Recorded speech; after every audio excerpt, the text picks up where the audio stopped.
first of all, have a say in the C3DO. So, of course, we're need to have some clinical skills testing, and to be in part of the pilot, especially the first year, the second year, and now the third, we've been able to have some impact on it, and especially our students have had an impact.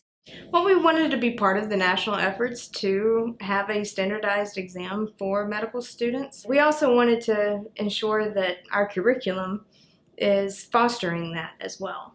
It seemed like the perfect opportunity to connect with what was likely to be the future of clinical skills testing. Our students are also excited and proud to showcase their skills and say, hey, I meet these standards.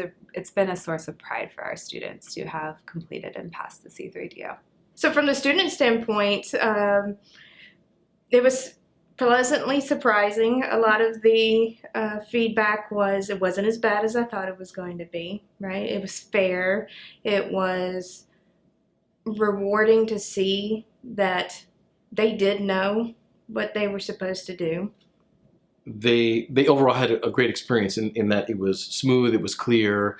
They had a variety of encounter types to explore. They had opportunities to include OMT as well. We've gotten better with our own standardized patient encounters and our own OSCEs. We've been able to do some of our OSCE, our rubric development has changed since being a part of C3DO, particularly more in their second year with a focused history and a focused physical exam, and not just can you do everything that you've been taught. And so I think that's helped our students, helped us realize that we needed to evolve that a little bit. But I think overall our students are benefiting not only at that third and fourth year level, but the standards have improved the experience of even the first years and second year students. The osteopathic philosophy and principles are a part of all of the skills that we're testing, not just the OMT cases, and the emphasis on compassion and empathy and the CARES assessment on it and the communication.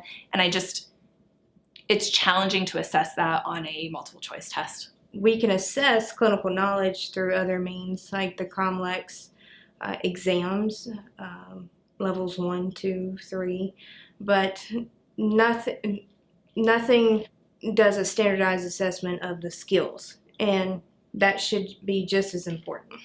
Without robust clinical skills testing, then the only aspect of medicine that the students will place priority in, or the main area where they're going to place priority in, is the knowledge base. And yes, of course, the knowledge base is important, but the knowledge base without the ability to connect with your patient, relay information in a way that's going to have an impact and influence on them, it's for nothing. Being able to actually collaborate with the teams that build the exams, it gives tremendous insight in terms of the purpose, the function of NBOME assessments, especially the clinical skills assessments. Having your voice heard and your input, not just mine.